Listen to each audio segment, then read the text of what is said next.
मेरे प्यारे दोस्तों, महाभारत युद्ध के 5200 वर्षों से अधिक हो चुके हैं। फिर भी मुझे लगता है कि महाभारत का युद्ध आज के दिन भी उतना ही प्रासंगिक है जितना वह वर्तमान में था। आज मेरा एक सवाल आपसे है कि आखिर द्रोणाचार्य जो कुरुवंश के गुरुदेव थे, पांडवों और कौरवों को उन्होंने शस्त्र विद्या दी थी। इतने महान योद्धा थे कि भगवान श्री कृष्ण स्वयं कहते थे कि ये योद्धा पितामह भीष्म से भी अधिक विकट योद्धा है। इतना बड़ा योद्धा, इतने बड़े आचार्य, इतने बड़े परशुराम जी महाराज के शिष्य, इतने बड़े ज्ञानी, केवल शस्त्र विद्या वो नहीं जानते थे, शास्त्रों की भी उनके पास असीम विद्या थी। उनके पास किसी तरह से वे कम नहीं थे।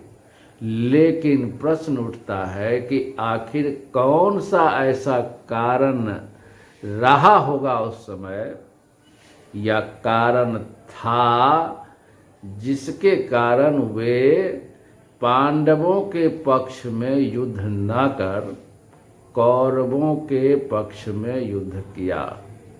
कभी आपने सोचा है? वैसे तो मैं महाभारत में जब भी देखता हूँ तो एक से बढ़कर एक बड़े से बड़े महावीर योद्धा, और वो योद्धा ही नहीं थे, बहुत बड़े बड़े महापुरुष थे। एक एक व्यक्ति इतने बड़े महापुरुष थे कि हम जैसे छोटे लोगों के पास उतनी हिम्मत भी नहीं जुटती है कि हम उनके बारे में कुछ बात करें, उनके बारे में कुछ एनालिसिस करें कि कहाँ उनसे क्या चूक हुई थी। ऐसा करने की क्षमता हम लोगों में वास्तव में नहीं है। लेकिन प्रश्न उठता है कि हम अपने विवेक को अंधा तो नहीं कर सकते। हमें अगर कुछ सीखना है, धर्म शास्त्रों से सीखना है, तो अपने विवेक से उस चीज़ों को देखना होगा। आँख बंद करके या मस्तिष्क शून्य करके, मस्तिष्क से अंधा हो करके हम किसी चीज़ पर विचार कर ही नहीं सकते हैं। इसलिए आज मैंने सोचा कि इतने महापुरुष को सबसे पहले तो मैं प्रणाम करूं। एक तो वो ब्राह्मण कुल के भरद्वाज ऋषि के पुत्र। अब इतने बड़े महापुरुष के बारे में अगर हम लोग कुछ क्रिटिक्स करें, एनालिटिक्स करें, तो पहले मैं उनको प्रणाम कर लेता हूं और फिर आगे बढ़ते हैं। और उन्हीं से आज्ञा मांगकर हम लोग कोशिश करते हैं इस विषय को समझने के लिए कि आखिर उन्होंने सब कुछ जानते हुए कि यह युद्ध केवल परिवार का युद्ध नहीं था, भाइयों का युद्ध नहीं था, यह युद्ध धर्म और अधर्म के बीच का था, महाभारत था। ऐसे युद्ध में इतने बड़े धर्मात्मा, इतने बड़े ज्ञानी, इतने बड़े योद्धा, और उनका पांडवों से प्रेम भी बहुत ज़्यादा था। अर्जुन को वो सबसे अपना प्रिय शिष्य मानते थे। अर्जुन पर उनको अभिमान था, गौरव था। फिर भी द्रौपदी के चीरहरण में भी वो खामोश रहते हैं। द्रौपदी उनकी पुत्री थी, एक तरह से उनके मित्र की पुत्री थी। महाराज द्रुपद उनके मित्र थे। यह बात अलग है कि यह मित्रता शत्रुता में बदल गई थी, लेकिन द्रोणाचार्य नहीं बदले थे। वो इतने विशाल, इतने महापुरुष थे कि उनकी नज़र में द्रौपदी उनकी अपनी पुत्री समान थी, और वो चीरहरण देखते रह गए। द्रौपदी किस किस को नहीं पुकारी थी, किस किस को आवाज़ नहीं दी थी कि मेरी लज्जा की रक्षा करिए, नारी के सम्मान की रक्षा करिए। उस दिन वास्तव में धर्म की आत्मा का हनन हो रहा था, और इतने बड़े बड़े ज्ञानी, इतने बड़े बड़े धर्मात्मा, इतने बड़े बड़े योद्धाओं के होते यह दुष्कर्म हो गया। और उस दिन तय हो गया कि आने वाला भविष्य बहुत ही भयानक, बहुत ही विभीषिका लाने वाला होगा। चुप क्यों रह गए? पहला प्रश्न तो यह है, और सबसे बड़ा प्रश्न यह है कि जब युद्ध हुआ तो युद्ध में वो शामिल क्यों हुए? वो ब्राह्मण थे, उनका काम शिक्षा देना था। युद्ध लड़ने के लिए उनकी कोई अनिवार्यता नहीं थी। वो बहुत बड़े योद्धा थे, और महात्मा भीष्म उनको उनके युवा काल में बहुत समर्थन दिए थे। वो गरीब थे, उनको अपॉइंट कर दिए थे एज ए टीचर। कुरुक्षेत्र का, कुरु का वंश का जितने बच्चे थे सबको शस्त्र विद्या सिखलाने का। इस तरीके से ठीक है, महात्मा भीष्म भी तो महानतम योद्धा थे और महानतम धर्मज्ञ थे, इतने बड़े ज्ञाता थे, इतने धर्म के धुरंधर थे, और वो भी चुप रह गए। आचार्य द्रोण भी चुप रह गए। मैं अभी अंगराज कर्ण की बात ही नहीं करता हूँ। अभी तो मैं ऐसे ऐसे महापुरुषों की बात कर रहा हूँ जिसमें खास कर मैं द्रोणाचार्य जैसे महारथी, महाज्ञानी की बात करता हूँ। जब उन्होंने गुरु दक्षिणा की मांग की थी तो पांडवों ने ही महाराज द्रुपद को बंदी बनाकर उनके सामने प्रस्तुत कर दिया था। पांडवों ने ही तो उनका दिल जीता था, और द्रुपद के आधे राज्य का राजा उन्होंने अपने पुत्र अश्वत्थामा को बनाया था। तो इस तरह से पांडव जो है उनके बड़े चहेते थे, लेकिन मजबूरियां उनकी क्या थी? यह विषय अपने आप में एक बहुत बड़े प्रश्न को जन्म देता है। वैसे तो महाभारत में सबसे बड़ा सत्य यही है कि मोह,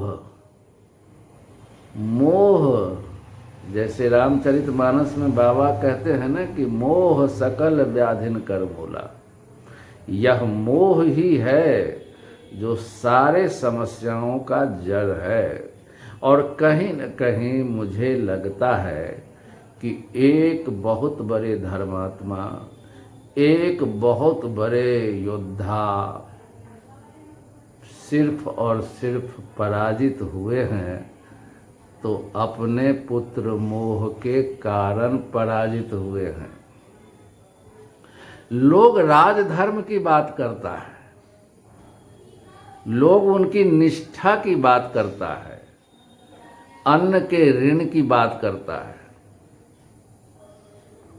उनका राजधर्म क्या था? केवल और केवल शिक्षा देने का था। उनका राजधर्म यह कतई इजाज़त नहीं देता है। अगर हम विवेक से देखें इसको, हम उनकी निंदा नहीं कर रहे हैं, अगर हम विवेक से देखें तो वो एक ब्राह्मण है, और ब्राह्मण कभी भी विध्वंसक युद्ध में क्यों शामिल हो, जब यह युद्ध धर्म युद्ध कहला रहा है। अगर शामिल भी होना है धर्म युद्ध के नाते, तो हम धर्म के पक्ष में युद्ध करेंगे। अधर्म के पक्ष में युद्ध करने के लिए राजधर्म, निष्ठा की दुहाई और अन्न का ऋण, मैं नहीं समझता हूँ कि ये कोई बाधक बनना चाहिए था। मेरे हिसाब से महात्मा भीष्म की तरह ना तो वो निष्ठा से बंधे हुए थे, ना ही वो राजधर्म से बंधे हुए थे, और ना ही अन्न के ऋण से बंधे हुए थे। महात्मा भीष्म ने तो अपनी प्रतिज्ञा के जंजीरों में खुद को बांध रखा था।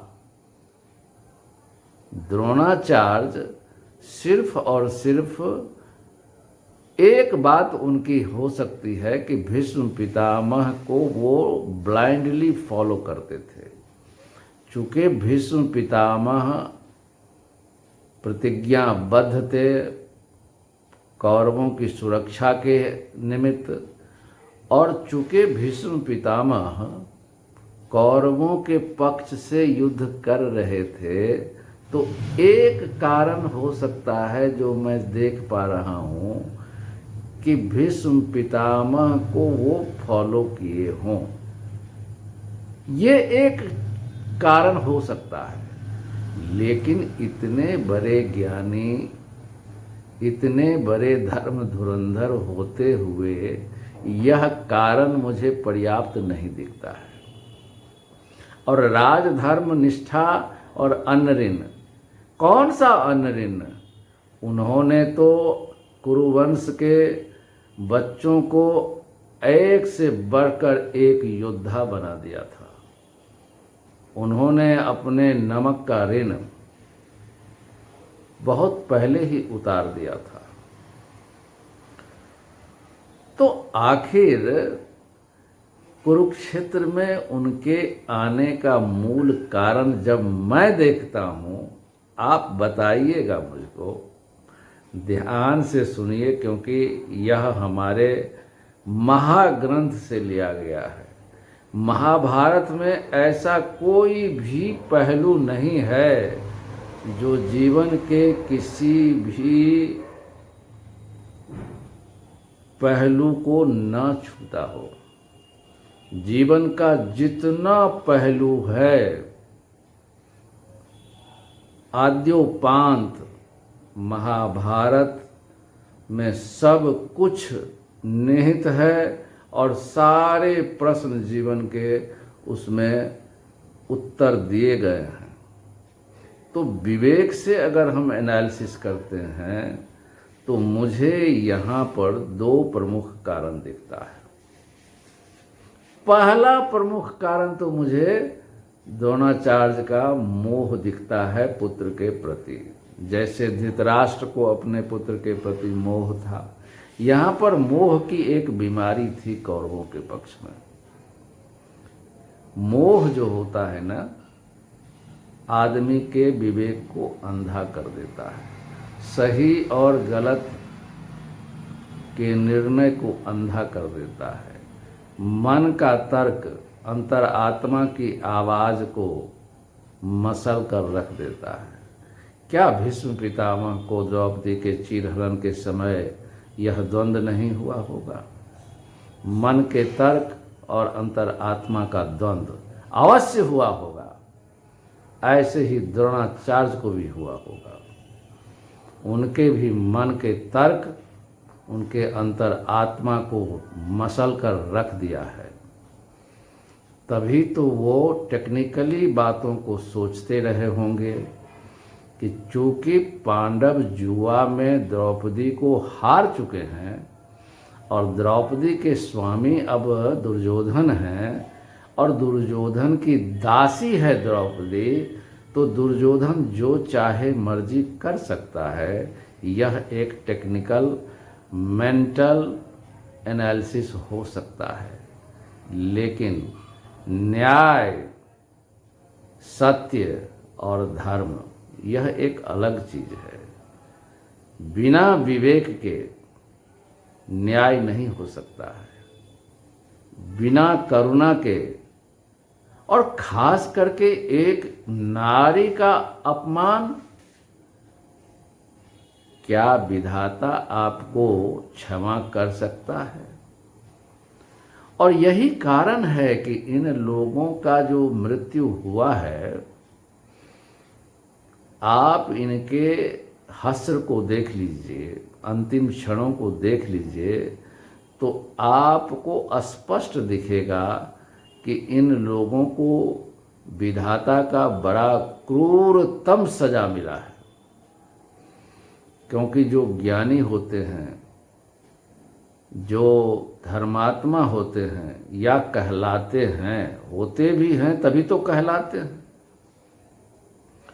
और जब उनसे कोई ऐसी गलती हो जाती है तो उस गलती का दंड उन्हें भारी मात्रा में मिल जाता है।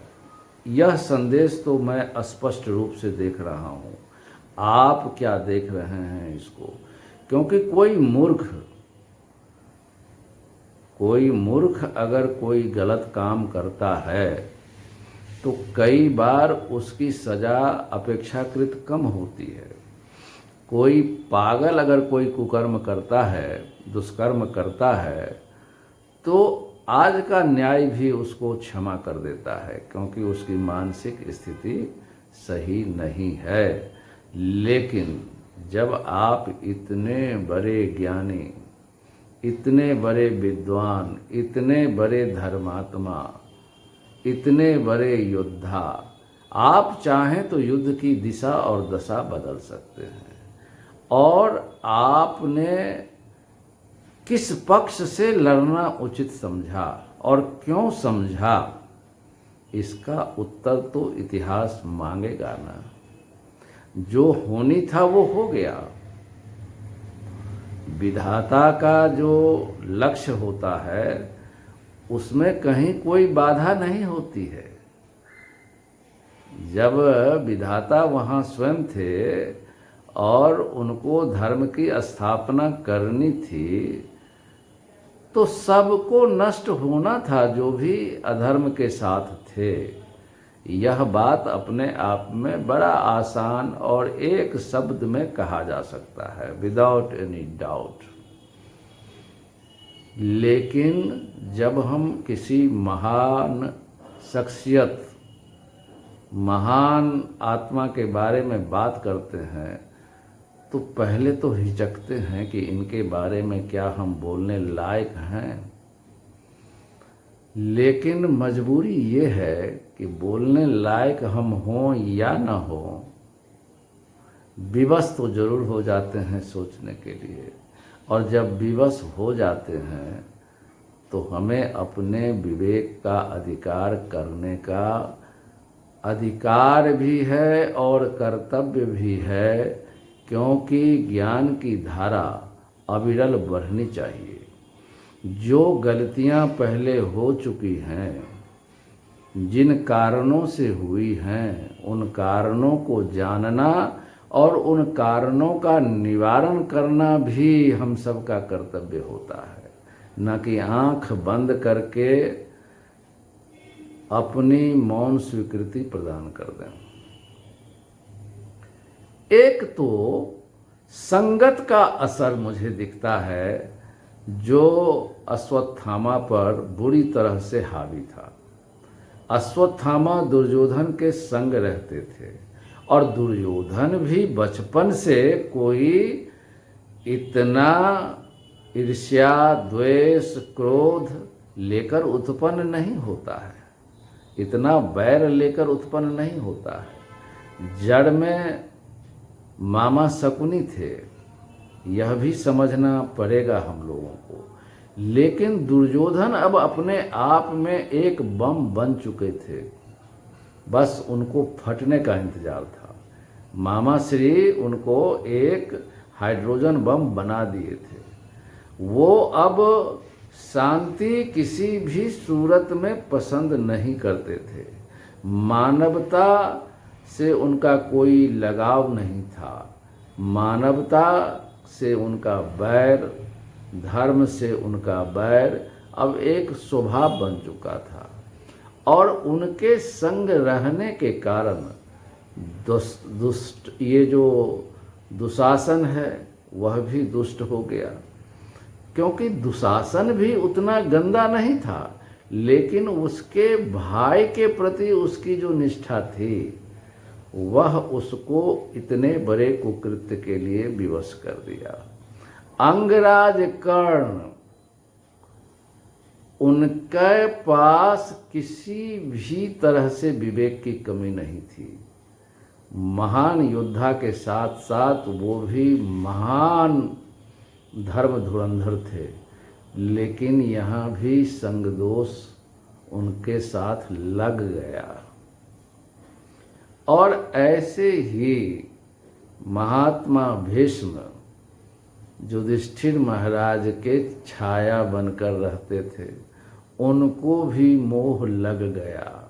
और ऐसे ही द्रोणाचार्य जी को अपने पुत्र का मोह लगा हुआ था, क्योंकि वह हठ में था कि मुझे दुर्योधन का साथ देना ही है।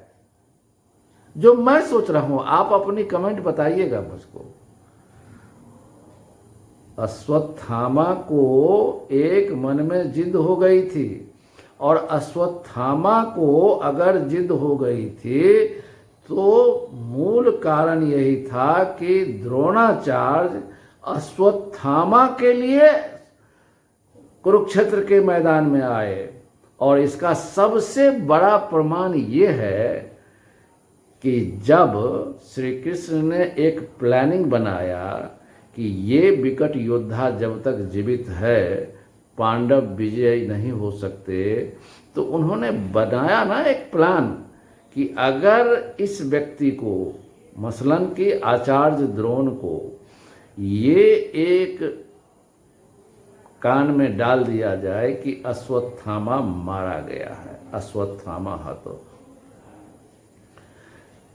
युधिष्ठिर महाराज से झूठ बोलवाया गया। आखिर इसका रीजन क्या था कि अगर अश्वत्थामा के मृत्यु के बारे में इनको थोड़ा भी झटका लगता है तो ये युद्ध नहीं करेंगे, साफ जाहिर है। और यही हुआ भी। जब वो युधिष्ठिर महाराज से पूछे और युधिष्ठिर महाराज ने आधे अधूरे अर्ध सत्य बोला, अश्वत्थामा हतो नरो वा कुंजरो वा, तो भगवान श्री कृष्ण भी शंख फूंक दिए और केवल वो अश्वत्थामा हतो सुन पाए। और इतना सुनने के बाद उन्होंने क्या सोचा होगा? यही सोच करके ना कि जब मेरा पुत्र ही नहीं है तो मैं अब इस युद्ध मैदान में क्या करूँगा, मेरे लिए तो इससे अच्छा है कि मैं अपना प्राण त्याग दूँ।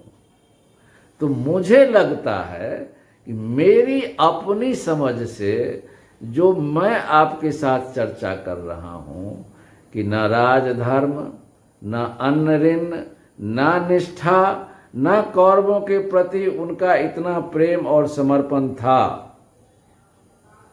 मेरे हिसाब से एकमात्र कारण उनका अपने पुत्र का मोह था, अर्थात अश्वत्थामा का मोह था, जो उन्हें विवश किया अधर्म के साथ धर्म के विरुद्ध युद्ध लड़ने का।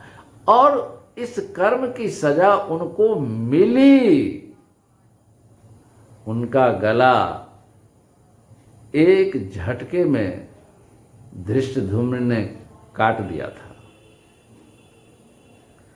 तो दोस्तों, आज के लिए इतना ही। आप के साथ जो मैं यह निश्चल निष्कपट भाव से कोशिश की है, महापुरुषों के बारे में ऐसे हम लोग कुछ भी बोलना उचित नहीं है, फिर भी हम लोगों को उनके किसी न किसी ऐसे बात से शिक्षा लेनी चाहिए कि कहीं न कहीं किस मुद्दे पर वो अपनी विवेकहीनता में आकर धर्म के विरुद्ध आचरण क्यों किया। मेरा यही प्रश्न है। आपको अगर ये बात सही लग रही हो तो वीडियो को लाइक करिएगा। और आचार्य द्रोण की मैं निंदा कतई नहीं करना चाहता हूँ, लेकिन एनालिसिस के माध्यम से मुझे इतना लग रहा है कि एक धर्मात्मा हार गया अपने पुत्र मोह से, एक महान योद्धा अपने पुत्र मोह से हार गया। मैं ऐसा मानता हूँ। आज के लिए बस इतना ही। आज्ञा दीजिए, हम फिर आपके साथ उपस्थित होंगे एक नए विषय के साथ। तब तक अपना ख्याल रखिए। जय श्री राम, जय श्री राम।